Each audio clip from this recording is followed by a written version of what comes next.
आणखी करीत होता, कुणी चिकन पुरवून मळती घडवित होता, कुणी कापड विकत होते, कोणी काठीला गुंड बांधून रात्रीच्या अंधारात गस्त घालीत जागेपणा करीत होता, कुणी कुणी करत होता, तर कुणी काही तर कुणी काही. सारेच जण कामे करीत करीत विठ्ठल पायी गळा गोवित होते. ते गात होते, नाचत होते, ते काय प्रसिद्ध काव्य कागदावर करीत होते, ते असामान्य कलाकार होते. केवळ स्वतःच्या मोक्षापूर्ती शिदोरी जमवण्याची कुणी दंग होता. लोकांच्या कल्याणाची ते चिंता वाहत होते. दुर्गुणी व्यसनी विषय दुष्ट वा अहंकारी माणसावरील ते प्रेम करीत. हे रोग बरे करण्याची एक विलक्षण औषधी संतांपाशी होती. तिचे नाव चारित्र. गोरोबा कुमारांनी तर म्हटले, हो का दुचारी विषयी आसक्त संत कृपे त्वरित उद्भवतो. संतांनी समाजाला चारित्र आणि दान शिकवले, सदाचारी आणि सत्य विचारी बनविले. असाच अनुभव आला की संतांच्या प्रेम सहवासात दुष्ट दुर्जनांच्याही कंठी प्रेम गाठे, नयनी नीर लोटे, उदय प्रकटे रामरूप. समाजामध्ये नव्हे जगामध्ये एक भयंकर रोग हळूहळू जीव घेत असतो, दुसऱ्याच्या आणि स्वतःच्या. या रोगाचे नाव मनाचा महारोग. हा बरा करायला महाकठीण. हा मनाचा महारोग बरा करण्यासाठी औषधी संतांच्या शब्दाचेच असते. पण दुर्दैव असं असते की मनाच्या महारोग सर्वात जास्त चिडतो तो या औषध देणाऱ्या संत सज्जनांनाच.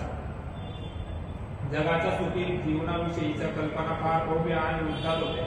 त्यांच्या पूर्तीसाठी त्यांनी सर्वस्व पणाला लावले. हे सर्व संत विरागी होते, पण वैराग्य म्हणजे वैकाग्य नव्हे. ते वारकरी आनंदाच्या डोहात डुंबत होते. दिल्लीत विठ्ठल नाम गात नाचत होते. आपल्या डाव्या उजव्या पाठाला किती लहान माणूस उभा आहे याचे त्यांना भान नव्हते. डाव्या उजव्या शेजाऱ्यांच्या पायाला स्पर्श करून प्रेम भावाने ती पायदूर स्वतःच्या बाळी लावित होते आणि म्हणत होते, अहंकाराच्या वारा न लागो राजसा. ज्ञानेश्वरीचं वाट्य पूर्ण झाल्यावर ज्ञानेश्वरांनी देवापाशी स्वतःसाठी काहीच मागितले नाही.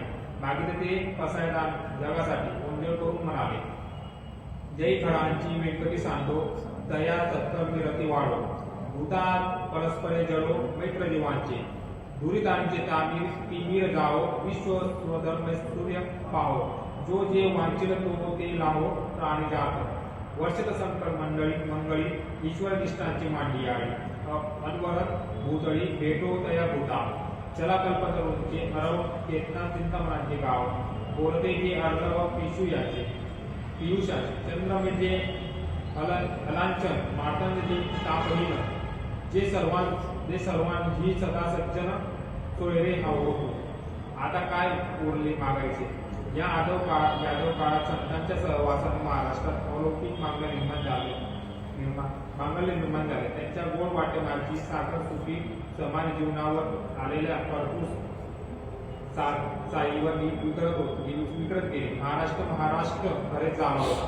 महाराष्ट्राची कण भूमी सार्वभौम स्वराज्यात होती. ईश्वर निष्ठांची मांडी गात होती. देवगिरीवर गरुड ध्वज आणि पंढरीवर वाळकर ध्वज दिमाखात फडफडत होते. अवघ्या महाराष्ट्रात वाळकऱ्यांचा सहवास गोविंद गेला होता आणि धारकऱ्यांच्या पहाड्यात राजाच्या मांडीवर डोके ठेवून साखर झोपेत निर्धास्त विसावला होता.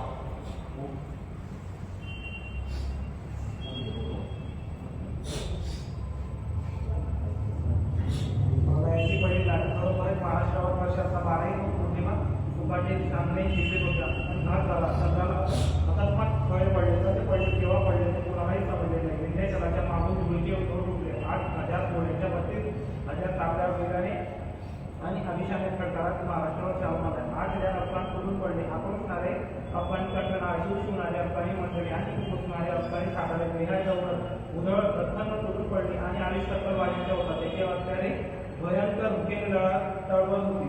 त्यांच्या मोर्चा होता अल्लाउद्दीन खलजी पठाण. त्यांच्या युद्ध अकस्मात काढत होता. दिशा तळतळत होत्या.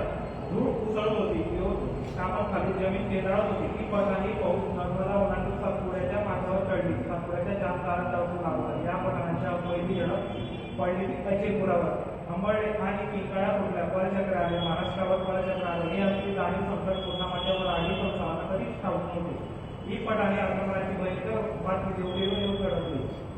वास्तविक गेली 200 वर्ष दिल्लीवर खैबर खंडीतून आलेले सुलतान राज्य करत होते आणि सारा भारतवर्ष काबीज करावा आणि आपला धर्म संस्कृती आणि इतिहास तिथे परतावा अशा त्यांच्या महत्वाकांक्षा अनुभवाने सिद्ध झालेलं होतं. तरी दक्षिण हिंदुस्थानातील सारे राज्यकर्ते राजे महाराजे दुर्लक्ष करत राहिले. त्याचा हा परिणाम पुढे दिवस आधी महाराष्ट्रातील सत्तांची भेटी उत्तर हिंदुस्थानात यात्रा महायात्रांना जाऊन आली होती. त्यांनी सुलतानाची पहिली सत्ता पाहिली होती. काही कटक अनुभव घेतले होते. लोकांना सांगितलं तरी राज्य जास्त होते.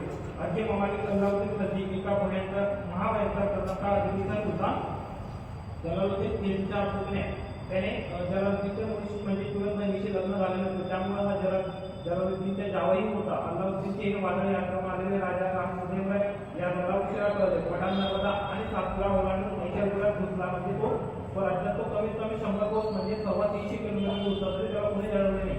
मग आमचे सैन्य होते कुठं? आमच्या राजा बेसावत होता. पण सेनापती काय करत होता? कोण होता सेनापती होता तो राजा रामदेवाच्या युगाचे. त्यांचे नाव शंकरदेव सिंघनदेव. तो आपल्या सैन्यासह दूर कोणीतरी गेला होता, यात्रेला गेला होता म्हणे. अल्लाउद्दीनची फौज देवगिरीच्या लोकांनी दौलत येत होती. रामदेवाला आपले भयंकर भविष्य दिसू लागले. त्याने ते मोठी तेवढी जवळची फौज आपल्या एका मांडलिक राजावर देऊन लावलेल्या गड्यात रवाना केले. ही यादव सेना लावलेल्या पैसे येऊन पोहोचली. अल्लाउद्दीन याला आपण भर दिवसाच्या सेनेला धडक दिली. धूमशक्ती उसळली आणि यादव सेना कडकडीसाठी क्षमासाठी गेली.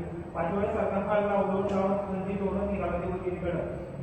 अल्लाउद्दीनची फौज तरी किती होती? फक्त 8,000. एवढी त्याचे धाडस. त्याने थोडे दिवसापूर्वी विदेशीवर स्वारी केली होती.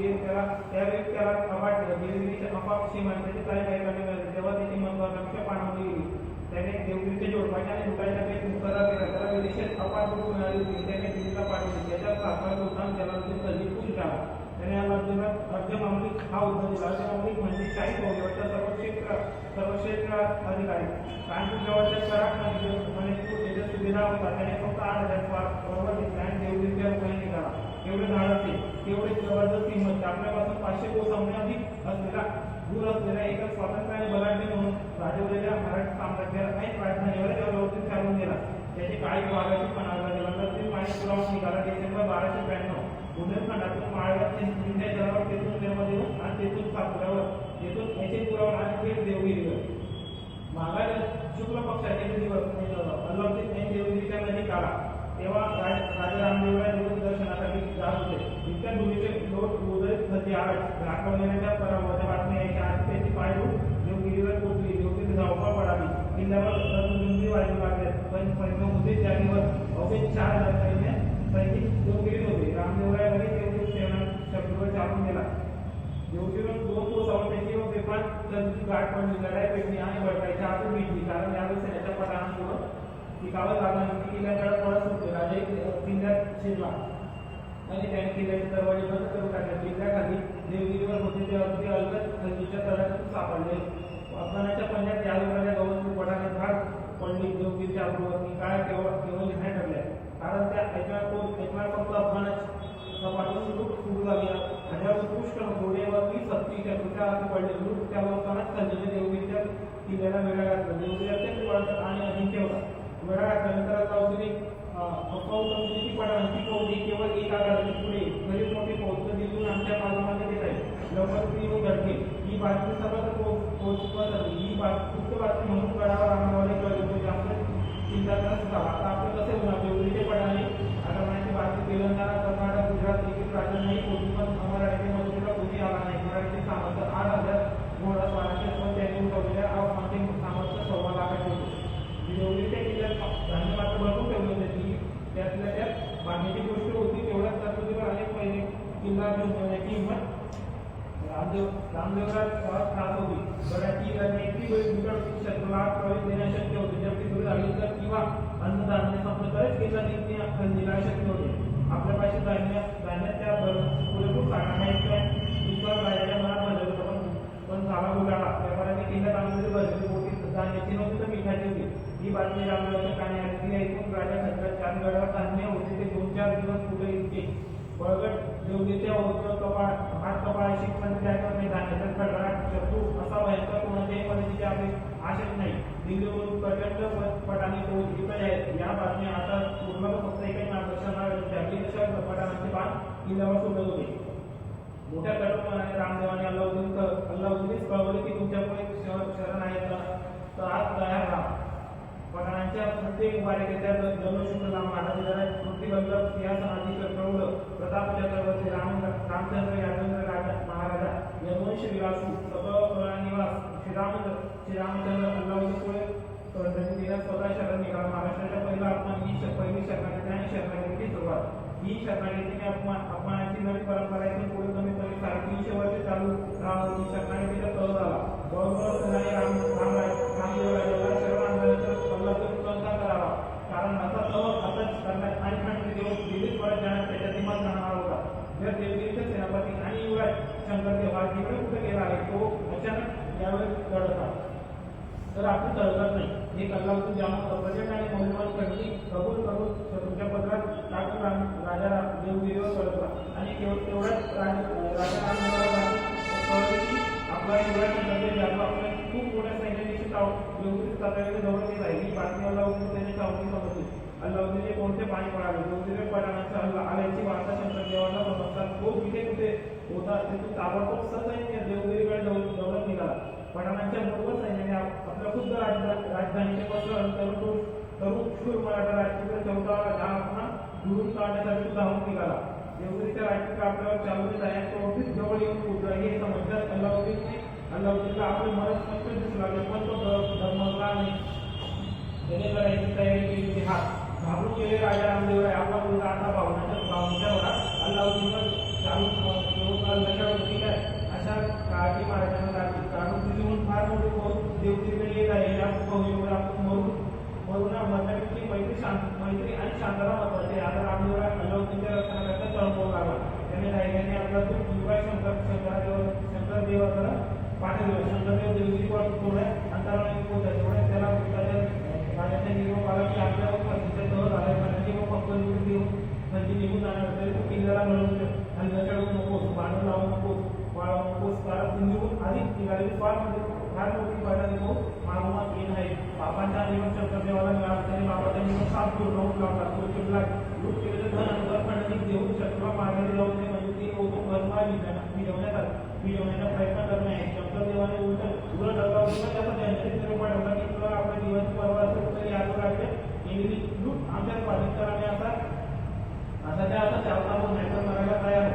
हा तिकट हिला मारायचा पण त्याने लढायची तयारी केली. अत्यंत बिकट प्रसंगी अत्यंत योजनाबद्ध आणि शिस्तबद्ध वागत असे किंवा उदाहरण तयारी केली. त्याने 1000 फार अगदी ताबडतोब देवगिरीच्या किल्ल्याच्या नाटीमध्ये सरकारच्या सामुद्रिक पाठवण्याची स्वतः पाठीशी घेऊन शंकरदेवात चालून निघाला.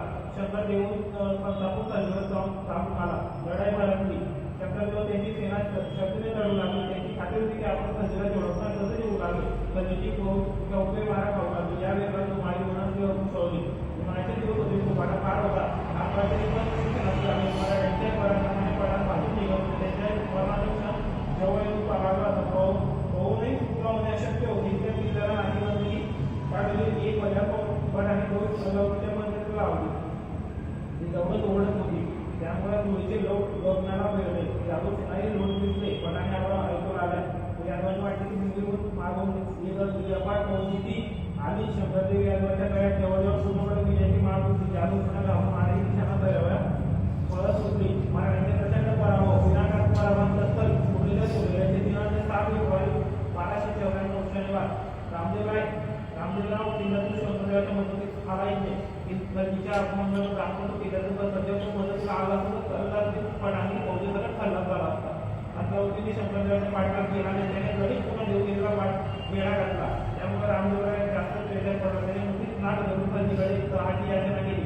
खंजीने आपली झाकलेली सव्वा लाखाची त्याकून ठेवली व तो तहांपार घरपून घरी लागली. त्याने अवश्य सव्वा खंडणी मागितली. ती रामदेवाने कबूल करू त्याला दिली सुद्धा. एकूण 600 मन सोने, 7 मन मोती, 2 मन हिरेमाती, 1000 मन चांदी आणि 100 तलवारी 4000 खान खंजीच्या पदरात पाडले. शिवाय आल्यापासून केलेली बाजारात पडली. शिवाय अत्यंत मौल्यवान वस्तूंची 1 लाख लिटर गॅस खंजीने रामदेवाबरोबर टाकली. ती राजाने पूर्ण घेतली. शेवटी अपाट संपली. संपत्ती एवढ्या संपत्तीवर काही फेरुस्ता या इतिहासकारांचा विश्वासही बसले नाही. याशिवाय सर्वात महत्वाची मागणी अमरावतीने केली देवीच्या महाराजा रामदेवाच्या मुलीची त्याने राजकारणाची मागणी केली आणि रामदेवाची दिली ही राजकारणाचे नाव देशाप्रभू होते नाही.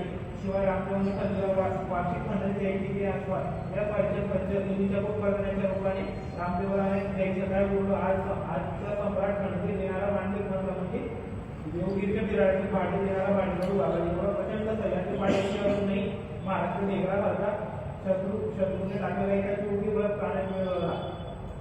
बालका बुडाली यामाच्या दगडा टेकीचे जळली. देवगिरीच्या दराने किमान 15 दिवसाचा संपून टाकला. गंजी आणि रावण सेना यांची देवगिरी होती युद्ध झाले.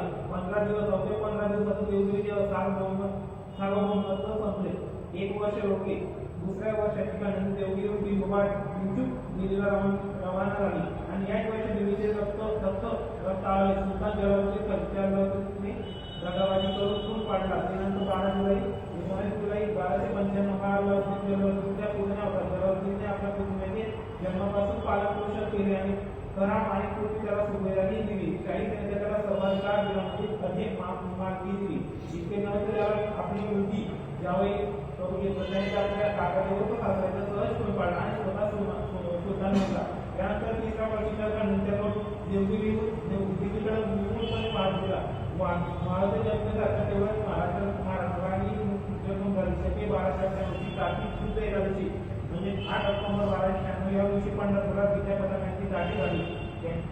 त्यांच्या मंदिरात आळंदीची 4 भावंडे होतात. श्री ज्ञानेशांनी पांडुरंगाचे दर्शन घेतले. या व्यक्ती दर्शन ही अखेरची भेटी श्री शनी घालताना ज्ञानेशांनी म्हटले, जेव्हा मी आता समाधी घेणार आपल्या आशीर्वाद द्या. वेणीच्या ताऱ्या आल्या. ज्ञानेश्वर समाधी घेणार. वयाच्या अवघ्या 22 वर्षी होईल. चंद्रभागा शहाळी वावरचे वेगळे जिवंत समाधी अवघी संत मंडळी मोठी होती. त्या कौरव एका निरीक्षक पाहावा असं शब्द झाले. पद्मासाठी वाटून झाले. एवढा वेळ लावून ज्ञानेश जाणार निघाले. त्यांची पावले संत मंडळी निघाली. इंद्रायणी सर्वजण आनंदित होते. शके 1296 कार्तिक वय ते एकादशी उजाडली. गुरुवार दिनांक 24 ऑक्टोबर 1296 वर्षाप्रमाणे सर्वांच्या मनात स्थिती अतात्मिक सागरासारखी शांत होती. पण हृदयात लाटा उसळत होत्या. त्या दुःखाच्या नव्हते त्यांनी राहायच्या मुक्ती साधने जाताना उत्साह स्वतःच्या हृदयाचे दुःख यात्रा केल्या. केवळ मिळवलेल्या होत्या. त्यामध्ये अभंग रंग होता. रामकृष्ण पांडुरंग द्वादशी उजाडली. ज्ञानेशांनी इंद्रायणी समाजातील पाऊलसाठी शेवटची दिवी आणि विधी मार्चच्या काळ झाला. सूर्यमाथावर दहला. सूर्योदयानंतर येथील घटनांनी त्रयोदशी लागली. पंथाच्या याचे निर्विकार पूर्ण स्वभावाच्या एकाच मात्र फुटला असून गळगू लागले. निवृत्तीनाथांना आपल्या जन्मजात निवृत्तीच्या विसर पडला. आपला धाकटा भाऊ निघालेला पाऊस त्यांना योग 6 महिन्यांनी म्हणजे तो असह्य झाला. म्हणाले, नामपणे देवा पेटला उदासना कराना समाधान निवृत्तीनाथांची ही अवस्था. हा मग लहानच्या सोपान मुक्ताची तुझी कशी सांगावी. सर्व संतांच्या अंतरी प्रणय पुरा पुढे कोणाचे सांगण करायचे. इटेवरती स्वराभरमुखी गरवले. श्री ज्ञानेश्वर निघाले. समाधीची जागा सिद्ध होती. सिद्धेश्वराच्या समोर गंधी मार्गी भूमीच्या पोटावर विवर होते. आज भूमीवर तुळशीवर अंतरून आसून सिद्ध केलेले होते. समाधीचा क्षण आला. ज्ञानेश्वर पूर्ण प्रसन्न होते. हर्ष हे दोषात नव्हता. आता तो अमृतानं सततीचा आनंद. ज्ञानेश्वरांनी निवृत्तीनाथाच्या पावलावर मस्तक ठेवले. सर्वांना वंदन केले. भावनांचे निरोप घेतला आणि युवरात प्रवेशले. निवृत्तीनाथांनी त्यांना हाताला धरून विवाहातील दिवसनावर नेऊ बसवले. ज्ञानराजांनी उत्तरात पद्मासन घालून ते नेत्र विटले आणि देवावंदन केले. ज्ञानाने म्हणे, स्तुती केले देवा पार्थपणी देवा निरंतर आणि उरला तेव्हा ओंकार. निवृत्तीनाथ बाहेर आले. त्यांनी घातलेली शिला समायेची. दिनांक 25 ऑक्टोबर 1296 गुरुवारी दुपारी 3 वाजता समाधी बंद झाली. महाराष्ट्राचा आशीर्वाद अंतर्धान पावला. जादू राज्यातून सरस्वती उडून गेली. महाराष्ट्राची मागणी केली. नामामध्ये संत काळासाठी कार्य काही पदर रोळी आली. निवृत्तीनाथांनी विद्यापीठाच्या प्रारंभी मारली. रात्री वेळेच्या त्रयोदशीच्या सूर्य अस्तास गेला. रात्री अंधार होती. ज्ञानेशांच्या मागोमाग 8 महिन्याच्या आत बाकीची 3 पावंडे परब्रह्मात मुलीने झाले. 2 महिन्यांनी दिनांक 23 डिसेंबर 1296 सोपानदेवांनी सासरा समाधी घेतली. उदास झालेल्या मुलाने अंतरात प्रयाण केले. दिनांक 19 1297 निवृत्तीनाथांनी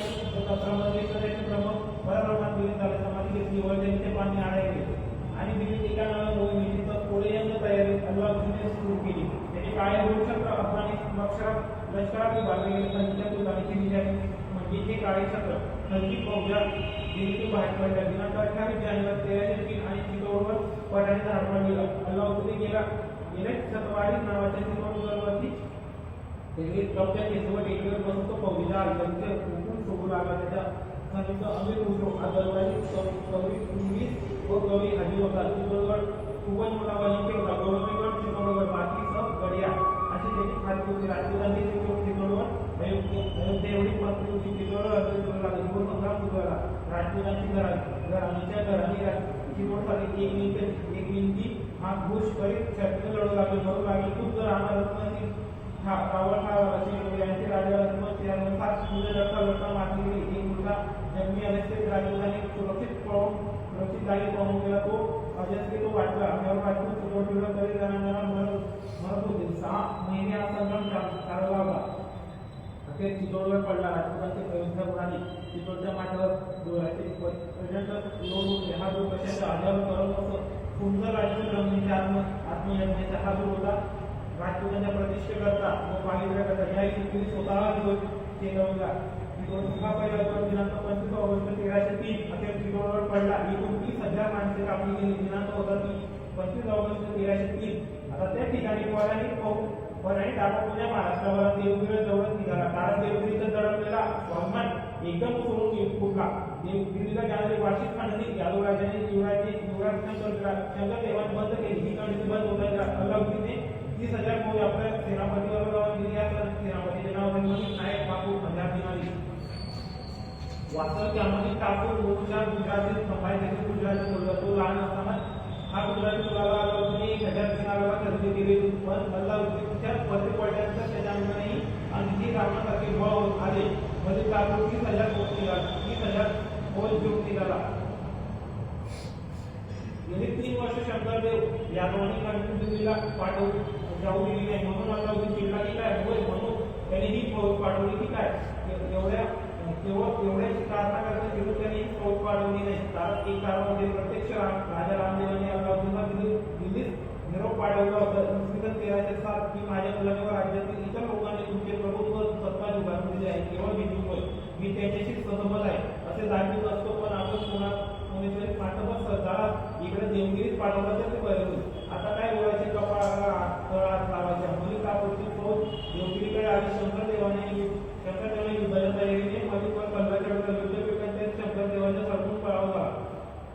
यादव सेना काही दिशाला पळत होती. शंकरदेवही आता शेवून पळाला. मलिकने पुन्हा देवगिरी शहर लुटले. पण त्याला सर्वात मोठी लूट मिळाली म्हणजे प्रत्यक्ष रामदेवराजा त्याने राजाला कैद केले. सारे लोक त्यांची राजा मोठी घेऊन मलिक मोठ्या दिमागात दिल्लीत गेला. शनिवार दिनांक 24 मार्च 1307 अल्लाउद्दीन मलिकवर निहाल उजाडला. इतिहासाच्या महाराष्ट्राच्या अपमानाची आणखी एक नोंद झाली. प्रत्यक्ष राजाच दिल्लीच्या कैदेत पडला. रामदेवराय 6 महिने मंदिर होता. अल्लाउद्दीन त्याला मानाने मागणी होती. एवढी त्याने रामदेवरायाला अशी पदवी बहाल केली. 1,00,000 टंक आणि 9 परगणा त्याने राजा जहागिरी दिली. वार्षिक खंडणीमध्ये चुकता दिल्लीत पाठवे असे रामदेवाने खरेदी कबुली दिली. 6 महिन्याच्या मंदिरानंतर खरेदीने आपल्या या सासऱ्याला देवगिरीस रवाने केले. रामदेवाची राष्ट्राच्या ज्येष्ठ बंदी अल्लाउद्दीनची वियोग झाली होती. रामदेवराय देवगिरीत परतला. शंकरदेव युवराज झारखंडची परत दिल्लीकडे सुरू झाली. यानंतर ते इसवी सन 1307 मध्ये रामदेव गावाचे जे पूर्वी ताम्रपद व शिलालेख सापडले आहेत त्यात त्याने स्वतःला दिल्लीची पदवी लावून दिली आहे. रायात आणि प्रौढ प्रताप चंद्रवर्ती ही पदवी तो मिळवतो. युवराज शंकरदेव यांची मानी मन तंगत होते. या काळात दिल्लीची फौज आंध्र प्रदेशाच्या राजधानीवर म्हणजे वारंगळ नगरीवर चालून आली. त्या रत्नाची फौज राजधानी म्हणजे तेलंगणाचे राज्य असे शिकवायचे होते. पण वाटेत मोहनाच्या जंगलात त्याला वारंगळाच्या मार्ग सापडला. म्हणून त्यांना मार्गदर्शन करण्याकरता रामदेवाने आपले वाटाड्या पाठवले. त्याच्या नावाचे परशुराम दळवी अखेर तेलंगणा एक दिवस पडला. यानंतर लवकरच इसवी सन 1309 राजा रामदेवराय मरण पावला. शंकरदेव देवगिरीच्या इतिहासाला भारतात त्याने अल्लाउद्दीनचे मांडलिकत्व युगाला खंडणी बंद केली. इसवी सन 1309 पासून पुढे अल्लाउद्दीनचे डोळे देवगिरी वटारले गेले. पुढे कोळीने 3 वर्ष शंकरदेवाने दिल्लीला खंडणी पाठवली नाही. अल्लाउद्दीनने आपली फौज म्हणजे ताफरवर देवगिरीला पुन्हा पाठवली. ही अफगाणांची तिसरी स्वारी खंडणीची मालिका होती. दुसरी रात्री देवगिरीच्या फौजीने पडसा काळामध्ये राज्य जिंकून घेतली. त्याची आहे जुम्मा मशीद बांध आणि आपल्या धर्माचे प्रसार कर. युद्धाच्या बरोबर वेळा शंकरदेव मराठे शास्त्र धर्माला शोभेचा असा लढत होता. मनांतर मराठी होते. मूर्ती उडवत होती. रत्न घरात झाला. महाराष्ट्राच्या वरती गावात शंकरदेव ठार झाला. म्हणून हा पुढे त्याला मार्ग महाराष्ट्राच्या उडाला. पृथ्वी आता लागली. शेष जन्माला कत्तल सुरू झाली. देवगिऱ्यामध्ये त्यांना महाराष्ट्राच्या वैभवाच्या स्वातंत्र्याचा धर्माच्या सुसंस्कृतीच्या करण्याच्या गरुड रटाळून पडला.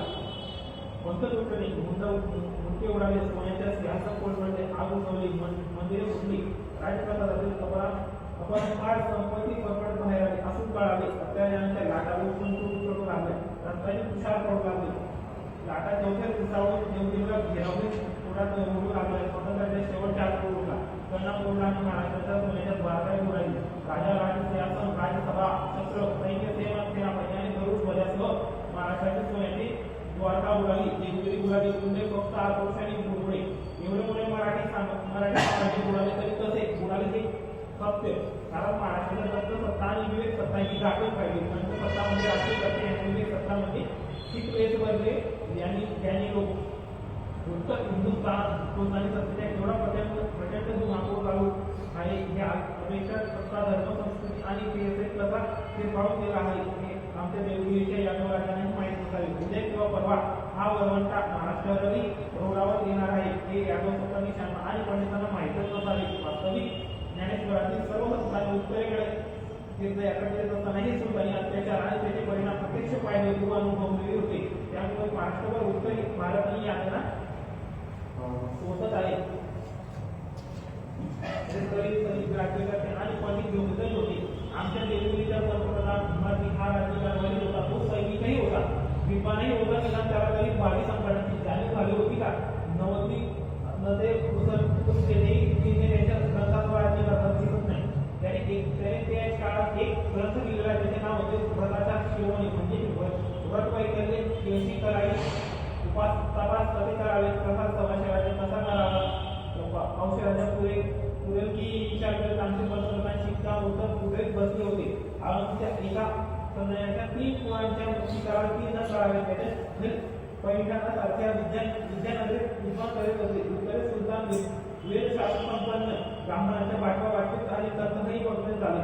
ब्राह्मणांच्या ज्ञानाचे ढीक पडत होते.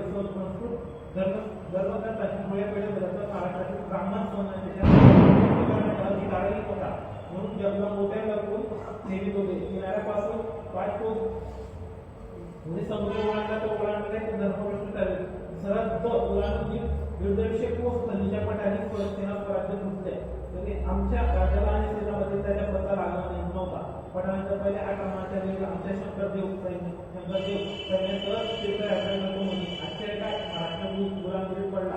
आश्चर्य काय? कारण मृत्यूच्या झाडीत सापडला काय?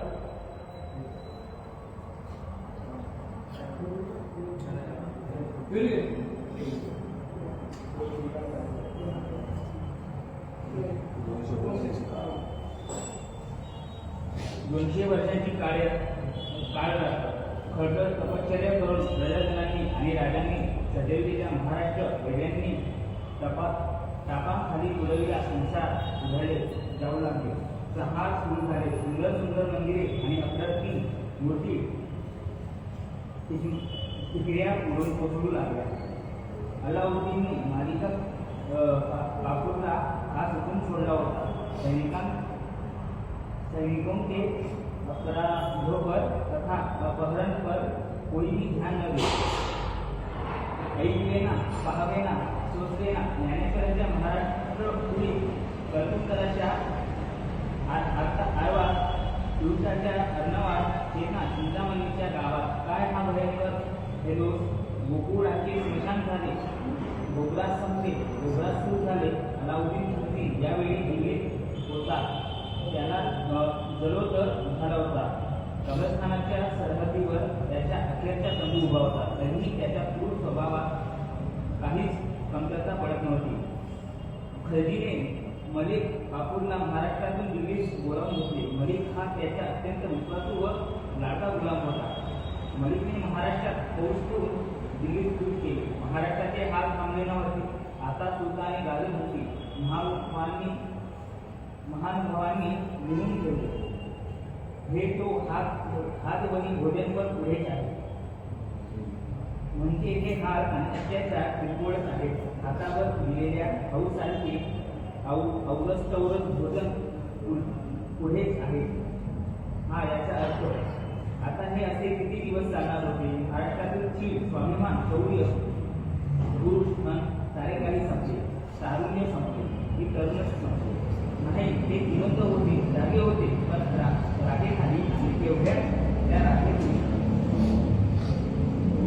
एक पुढचा निखारा तो आतापर्यंत दबलेला होता. त्याचे नाव हरपालदेव, प्रत्यक्ष रामदेव रावाच्या एका राजकारण्याच्या नवरा. ज्यावेळी सुळासाठी त्याने तलवार उपसली आणि मग हजारो तलवारी त्याच्या निशाणाखाली जमा झाल्या. त्या एकदम पठाणाविरुद्ध बंडाचा भडका उडाला.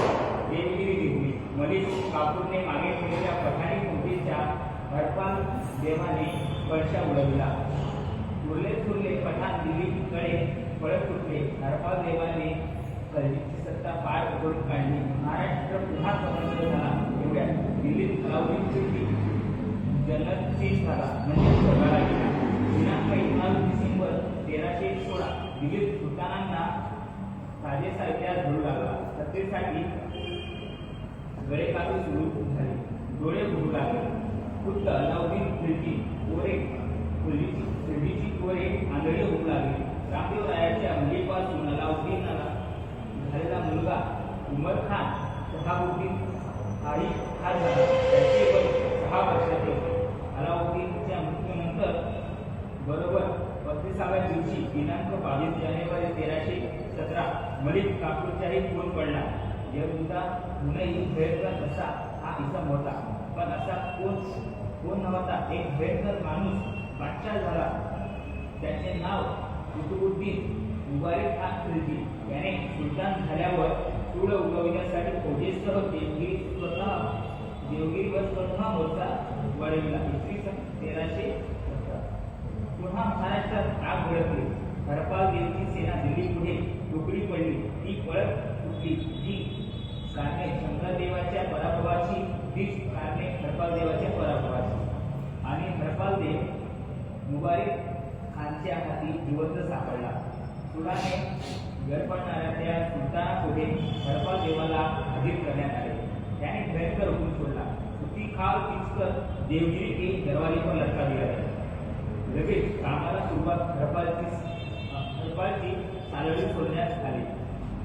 जास्वंदी सारखा तो लालभुंग देह यातनाने करमटताना पाहून सुलतान खुश झाला. देवगिरीच्या दरवाज्यावर यादवाच्या जावई सोडलेला बकऱ्यासारखा लोण करू लागला. लग्नात सम्राट रामदेवरावांकडून घर वैभवात कदाचित या सीमा दरवाज्यावर सीमा पूजन स्वीकारणारा यादवाच्या जवळ आज मासांच्या लोणागोळा होऊन लोण कडक होता. ही सुलतानाची जहाम झाली. सुखाचे मार्गही महाग देवगिरीच्या माती आजवर पडकत असे गौरव. आज पडकत होती बिघाडी. सुळांचा हा अखेरचा लाल भडक निखारा देवगिरीच्या वेशीवर उजत पाय निघून गेला.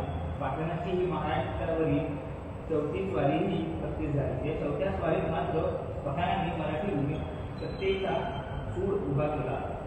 तो कायमचा महाराष्ट्रावर भयंकर सत्ता सुरू झाली. हा सुडांच्या, संतांच्या, विद्वानांच्या, पुण्यवानांच्या, नीतिवतांच्या, कष्टाळू शेतकऱ्यांच्या, प्रामाणिक राजकर्त्यांचा, धर्मश्रीमंतांचा आणि सज्जनांचा देश पठाणांच्या गुलामीत पडला. का इसके सद्गुण आणि समृद्धी, महाबळकट भौगोलिक प्रदेश आणि अजंक्य गडकोट, उत्तुंग प्रज्ञा आणि प्रतिभा असूनही आमचा पराभव होता. शत्रूकडे असे काय जास्त होते आणि आमच्याकडे असे काय कमी होते. म्हणून आमचा 2, 4, 5 15 दिवसात पराभव व्हावा. इथे सह्याद्री होता, सातपुडा होता, समुद्र होता, समृद्ध संपत्ती होती, बलाढ्य मनगटे आणि धाडसी साताळे होते. तरीही पराभव का? कारण कमी पडले अचूक नेतृत्व, कमी पडला भोवतीच्या जगाचा आणि शत्रू पक्षाच्या आमचा अभ्यास, कमी पडले नियोजन, कमी पडले संशोधन, कमी पडला आत्मविश्वास, कमी पडली अस्मिता आणि म्हणून अस्मितेचा कळवा अभिमान, कमी पडली श्रीकृष्णनीती आणि चाणक्यनीती. आम्ही नरसिंहाच्या, श्रीकृष्णाच्या आणि श्रीरामांच्या फक्त पूजा आणि आराध्या रूपात केल्या अभ्यास आणि अनुसरण कधी केलेच नाही. या आक्रमकांचा धर्म, राजनीती, महत्वाकांक्षा, अस्मिता आणि कधी अभ्यासलीच नाही, म्हणून ती कळलीच नाही. पण पुढे ती कधी कळणारच नव्हती.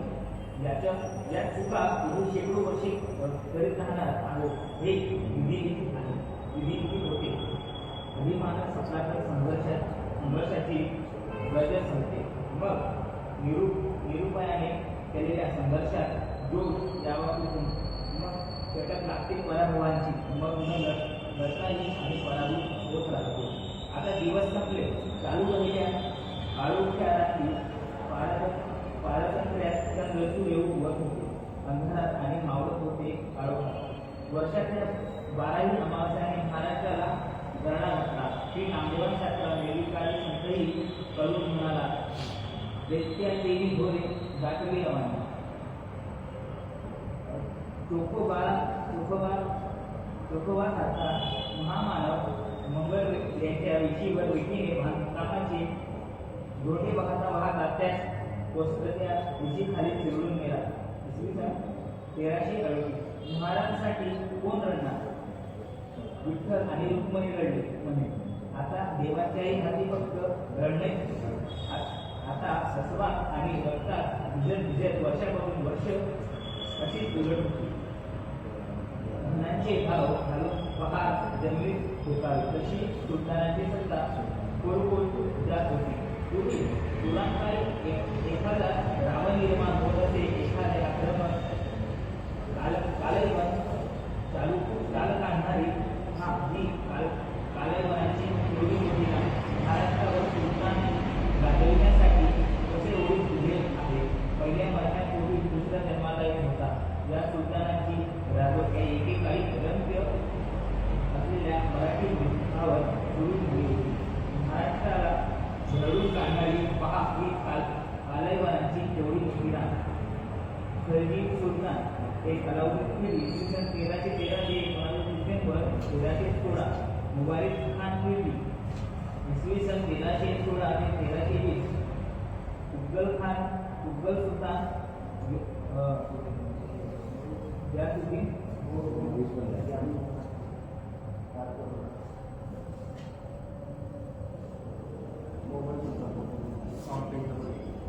पहा किती दाटीने उभे आहेत. हे एक मरायच्या आधी दुसरा सुलतान हजर आहे. 300 वर्ष महाराष्ट्रावर एकामागून एक हे सुलताननी गाजवित होते. याशिवाय महाराष्ट्राच्या पूर्व सरहद्दीवर थोडाफार भाग गोवळकोंड्यांच्या कुतुबशहांच्या अंमलाखालीच होता. एकूण महाराष्ट्राच्या मालकांची ही यादी. शिवाय मुरुड जिल्ह्यावर ॲबिसिनियातील अक्षी आणि रोमांसकार युरोपातील पोर्तुगीज सत्ता गाजवित होते. अलिबागच्या कोकणी भूमीवर आणि गोव्याच्या रोमान भूमीवर या लोकांचे चाललेले धार्मिक आणि राजकीय अत्याचार धर्मीच्या रागांसारखे चालू होते.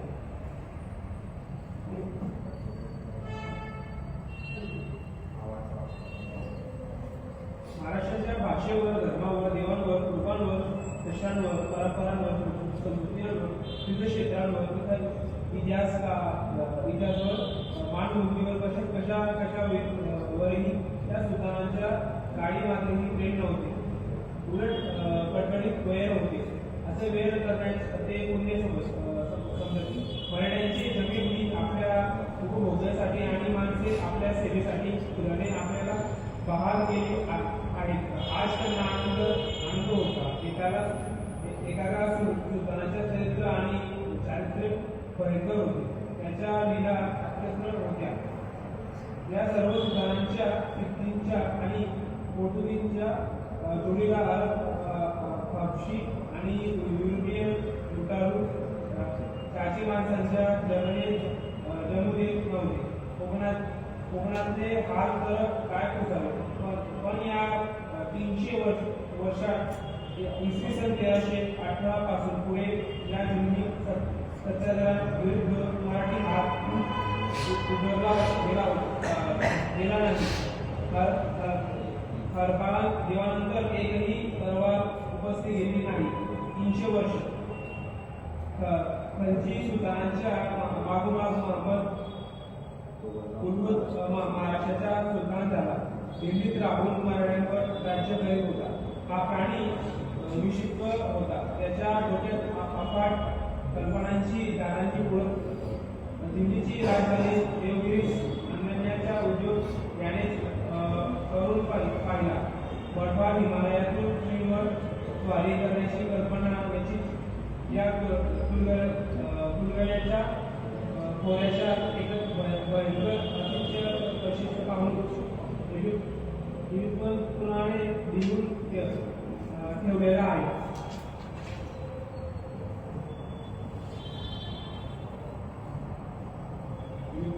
हा 10 वर्षे दिल्लीत न्यायाधीश होता. त्याच्या अधिकृत वाचणाऱ्या अंगावर शहारे, पण इंद्राच्या अंगावर काटे उभे राहत होते.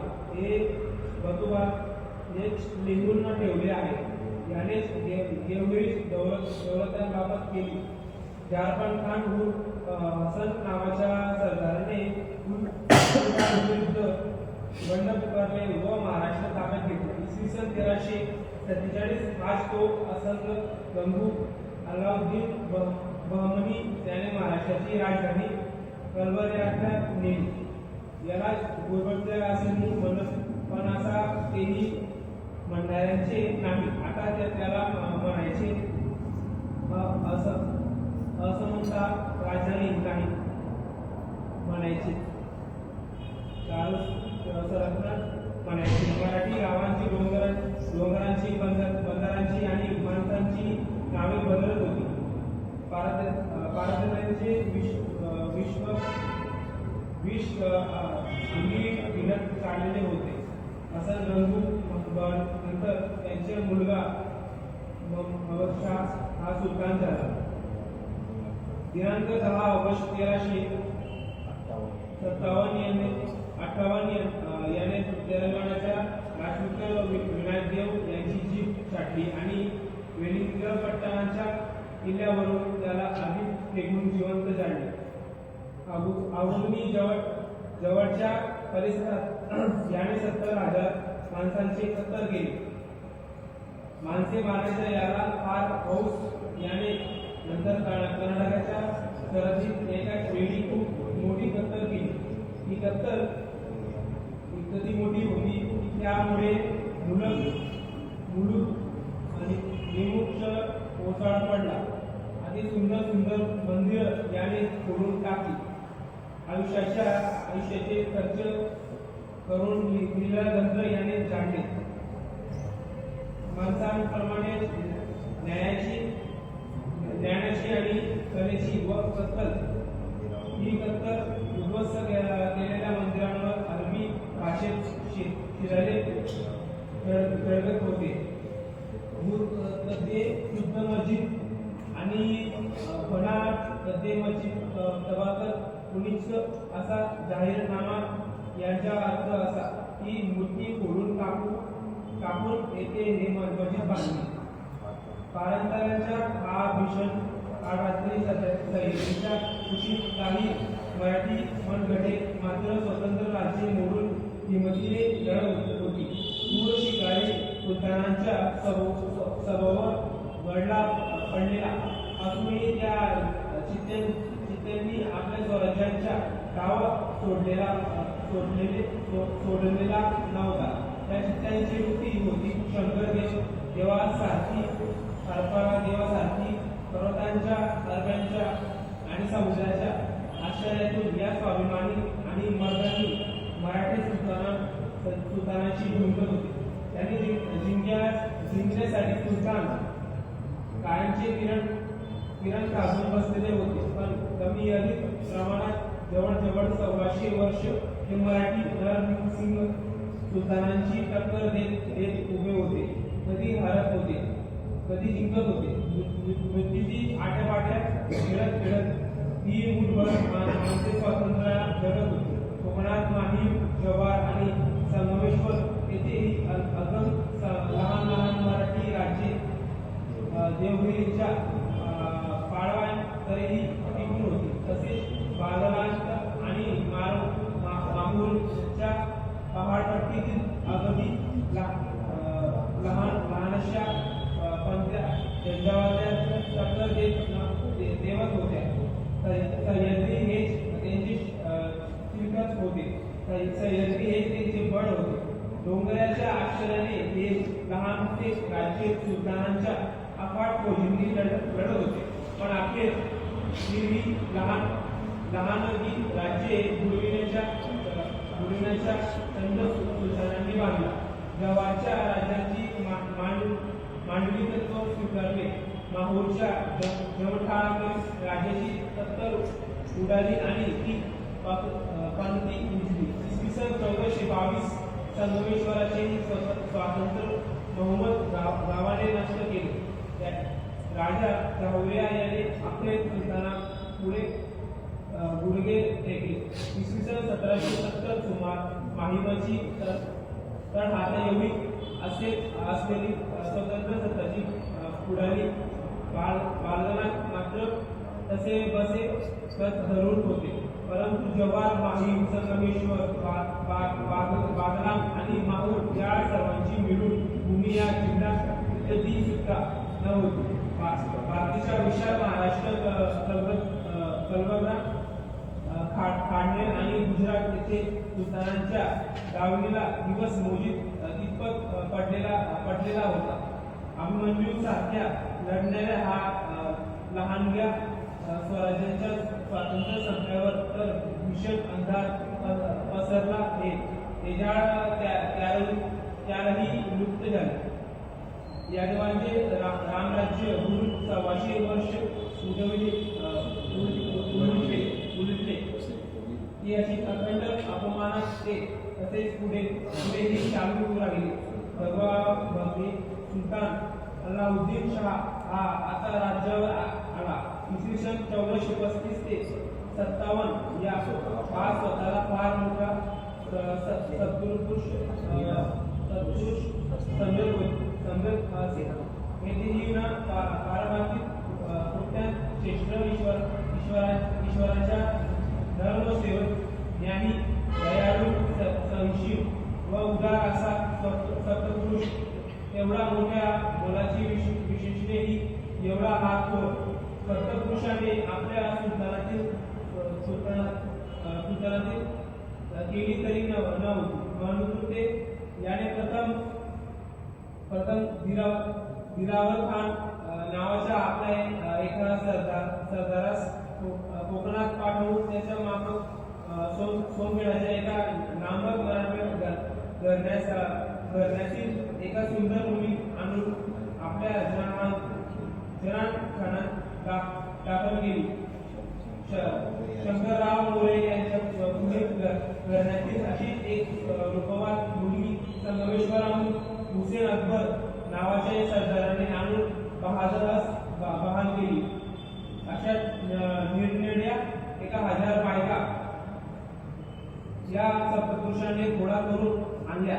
एका तलावाकाठी याने एक संगमहल नावाचा महल बांधला. त्यात तो कायमाचा दंग असे बरेपर्यंत हाच त्याचा राज्यावर कारभार.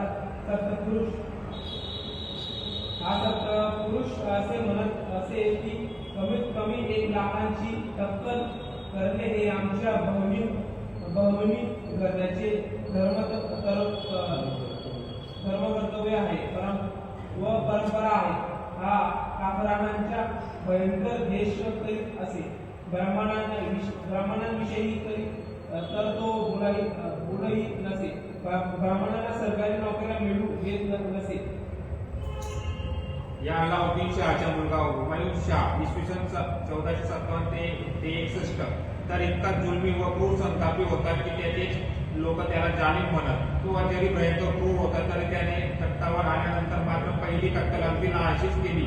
फक्त 7,000 माणसे त्याने ठार मारली. जनानखान्यातील कोणी बायकांनी लहानशी जरी चूक केली तरी तो त्यांना ठार करीत असे. प्रजेतील कोणाच्या लग्नाची मिरवणूक जात असली तर भर वरातीतून तो नवरीलाच पळवून देत असे. कशी जगत असेल प्रजा. या कालखंडात सर्व मराठी संत निर्वाणाला गेले. गुरुबा काका, चोकोबा, विठाणे, रेणुकानंद, सावंत, ताजी माळी, परिसा भागवत, विसोबा, जनाबाई आणि श्री नामदेव सर्व संत गेले. योगीराज चांगदेवही गेले. प्रदीर्घ काळ राहून गेले. आमच्या स्वराज्यासारखे हे संत गेले.